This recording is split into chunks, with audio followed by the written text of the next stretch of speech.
इस बहुत बड़े नोवेल की कहानी आप आज सुन रहे हैं पार्ट 3। अचानक गांव में एक दिन चाची आ गई। चाची ने कहा कि वो अपनी बाकी का जीवन काशी में गुजारेगी। महेंद्र की माँ को प्रणाम करके चाची वहाँ से रवाना हो गई और इधर महेंद्र और आशालता का प्रेम धीरे धीरे फीका पड़ने लगा था। सिर्फ शरीर के प्रति आकर्षण से रिश्ता निभाना ज्यादा दिन ये किसी को भी अच्छा नहीं लगता। एक अंधेरा बीच बीच में आके जैसे उन लोगों के बीच में बैठा रहता था। आशालता को कोई भी काम करना नहीं आता था। नौकर चाकर भी ठीक से काम नहीं कर रहा था। पिंजरे के कोयल को दाना पानी ना मिलने की वजह से वो भी एक दिन मर गई। सब मिला के एक बेसुरा धुन उनके दाम्पत्य जीवन में बजने लगा था। फिर एक दिन वहाँ बिहारी आया और महेंद्र से माँ की नाम की एक चिट्ठी लिखवाई और चिट्ठी लेके गांव में जाके माँ के साथ बिनोदिनी को भी लेके घर पहुँच गई। बिनोदिनी को आशा जितना देखती थी हैरान होती थी। रसोई का काम, पढ़ाई लिखाई, नौकरों पर हुक्म चलाना, खाना बनाना, आशा की सास की देखभाल करना, सारे काम में बिनोदिनी माहिर थी। एक दिन बिनोदिनी आशालता के पास आके दोस्ती की हाथ बढ़ाई और दोनों दोस्त बन गई। आशालता बहुत खुश थी और उसने इस दोस्ती का नाम दिया चोखेर बाली, जिसका असली मतलब था आंखों का दुश्मन। लेकिन बेचारी आशालता को इतना कुछ मालूम कहा था।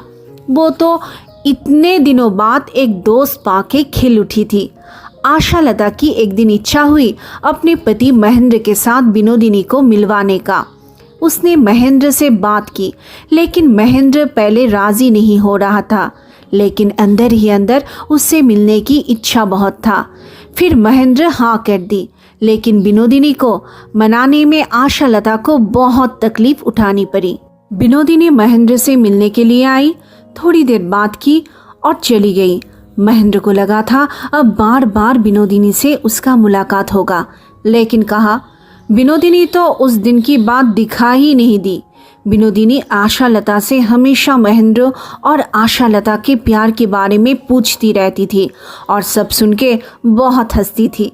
बिनोदिनी जब भी आशालता के घर में जाती थी तो मन ही मन बहुत जलती थी, क्योंकि बिनोदिनी सोचती थी अगर महेंद्र बिनोदिनी से शादी के लिए हाँ करता तो ये घर, ये संसार सब बिनोदिनी की ही हो सकती थी। बिनोदिनी बहुत चालाकी से महेंद्र की आकर्षण उसके प्रति धीरे धीरे बढ़ाने लगी। कहा जा सकता है कि महेंद्र को लेके जैसे खेलने लगी।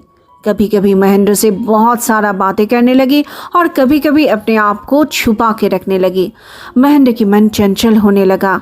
महेंद्र धीरे धीरे मन ही मन अपनी बीवी आशालता को छोड़ के बिनोदिनी के प्रति एक तीव्र आकर्षण अनुभव करने लगा। और बेचारी आशालता, जिसे अपने पति और अपने सखी के ऊपर इतना ज़्यादा विश्वास था कि वो दोनों के साथ अच्छी समय बिताने लगी।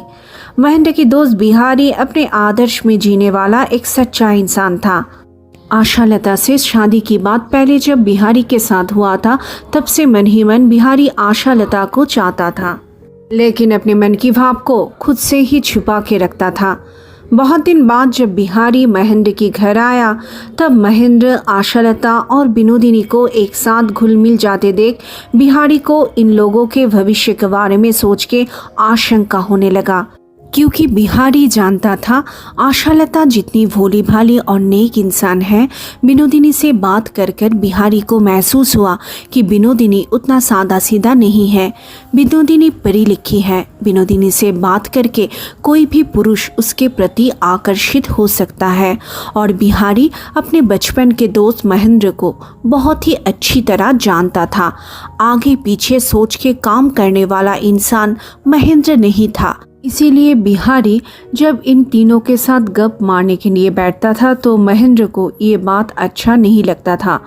महेंद्र का मुख्य उद्देश्य था बिनोदिनी को अपने तरफ खींचना। बिहारी के होने से ये काम करने में महेंद्र को दिक्कत होता था। महेंद्र ने जानबूझकर बिहारी को नीचा दिखाने के लिए ये भी कहा कि असल में तुम आशालता को मन ही मन पसंद करती हो, इसीलिए यहाँ आते हो। बिहारी को बहुत अपमान महसूस हुआ, लेकिन फिर भी वो वहाँ से नहीं गया। आज इतना ही। आगे की कहानी जानने के लिए चैनल को सब्सक्राइब ज़रूर कीजिए।